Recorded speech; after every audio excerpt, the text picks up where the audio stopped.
करना है और लग रहा है ये सभी चल रहे हैं और बहुत अच्छे ढंग से चल रहे हैं। 218 पास्को न्यायालयों का गठन किया है। प्रदेश में बहुत सारे नए कार्य भी हुए हैं, जिसमें एक यहां पे अगर आप देखेंगे गैंगस्टर अधिनियम के अंतर्गत 12,032 अभियोग पंजीकृत किए गए हैं और 37,511 अभियुक्त भी गिरफ्तार हुए हैं।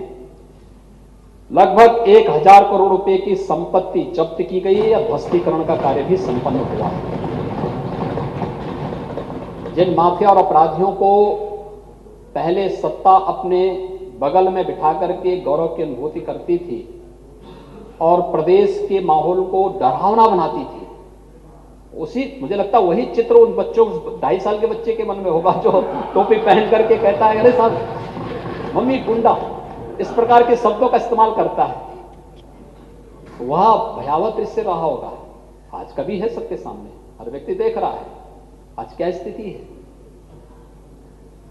आज तो कोई संगठित अपराध अपराधी माफिया इस तरीके से नहीं कर सकता है कि कहीं जाकर के किसी सार्वजनिक संपत्ति जबरदस्ती कब्जा कर लेगा। जबरदस्ती नहीं कर पाएगा और इसकी छूट भी नहीं दी जा सकती है।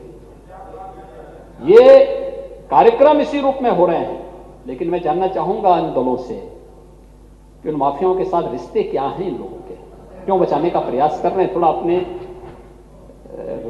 नेतृत्व से पूछ लिया करिए कि भाई क्या रिश्तेदारी निभानी है। जनता पूछना चाहती है, उत्तर प्रदेश की 24 करोड़ जनता पूछना चाहती है लोगों से इन अपराधियों के प्रति, इन माफियाओं के प्रति किस प्रकार की दरियादिली। अरे दरियादिली दिखाने उत्तर प्रदेश की जनता के साथ दिखाओ ने। 24 करोड़ की जनता है जो जनता सम्मान दी है, बार बार एक परिवार को उत्तर प्रदेश के अंदर आगे बढ़ाने में योगदान देती रही है, लेकिन उनके प्रति क्या भाव है हर व्यक्ति देख सकता। आज भी सुप्रीम कोर्ट में एक मामला लगा हुआ था।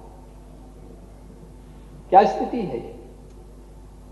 सरियाम एक माफिया और एक अपराधी को संरक्षण देने का काम हो रहा है। ये क्या तरीका है?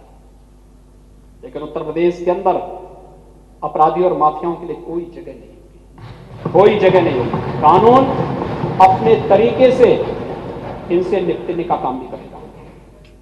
अगर किसी ने किसी गरीब, किसी मजबूर, किसी नागरिक, किसी किसान और किसी व्यापारी का अपहरण या उससे जबरन चौध वसूलने का प्रयास किया, फिर तय कर ले कि उनको कहां रहना है। उत्तर प्रदेश में हम लोग इसकी कोई छूट नहीं दे सकते, किसी भी स्थिति में नहीं देंगे। उत्तर प्रदेश के अंदर ये चीजें नहीं हो पाएंगी। और मैं इसीलिए पूछना चाहता हूं कि भाई आप पूछें अपने नेताओं से, राष्ट्रीय नेतृत्व से पूछिए कि उत्तर प्रदेश का गुनाहगार पंजाब में क्यों शरण पाया हुआ है। पूछ तो लीजिए एक बार।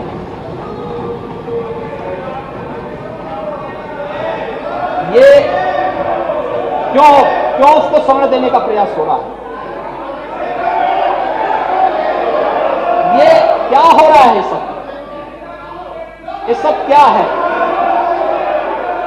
और कैसे, यानी कोई क्या कर रहा है। हां, हाथरस में भी आ रहे हैं हम लोग, हाथरस में भी आ रहे हैं, चिंता मत करो। कहां से साजिशें हुई थी। अभी आपने बवाल वाले उसमें देखा होगा कि किस तरीके से जो है देश की छवि को और भारत की आस्था पर प्रहार करने का प्रयास हो रहा था एक वेब सीरीज के माध्यम से। एफआईआर लॉन्च होकर के कार्रवाई जब प्रारंभ हो चुकी है, सबको अपनी नानी याद आ रही है। अब आस्था के साथ खिलवाड़ करेंगे। उत्तर प्रदेश इसको स्वीकार नहीं करेगा। आस्था के साथ खिलवाड़ हम स्वीकार नहीं करेंगे। किसी अपराधी और किसी माफिया का संरक्षण देना उसके हर कुकृत्यों में शामिल होने जैसा है।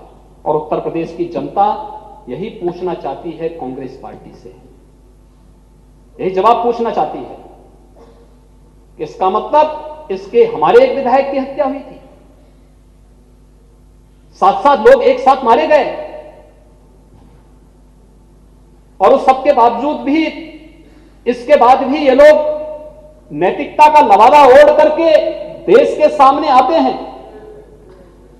इस प्रकार की स्थितियां पैदा करने का प्रयास करते हैं और न्यायालय के कार्य में हर प्रकार से हस्तक्षेप करने का प्रयास किया जा रहा है। महोदय, ये चीजें कहां ले जाएगी व्यवस्था को, राजनीतिक दलों को कहां खड़ा कर रही है? और ये इन सब को लेकर के, और इसीलिए जो कार्रवाई हो रही है इसीलिए इसी आधार पर हो रही है। महोदय, अगर 2017 और 2020 के बीच में मैं तुलना